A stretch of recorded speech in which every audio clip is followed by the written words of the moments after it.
এতদিন তোমার বাবা চাকরি করতেন, সংসারটা ভালো মতন চলছে।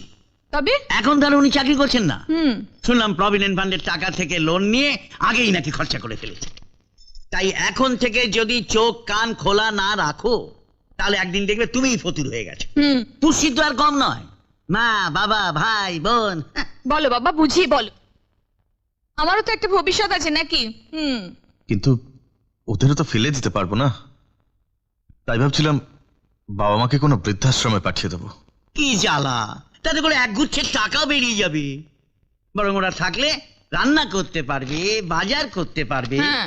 তাই বলছিলাম কি, যে সংসার খরচের অর্ধেক টাকা যাতে তোমার ছোট ভাইটি দেয় সেই দিকে খেয়াল রেখো। হ্যাঁ, কি জ্বালা। এটা আবার কবে আনলে বাবাজি? পরশু। ভালো, খুব ভালো, খুব ভালো। খুব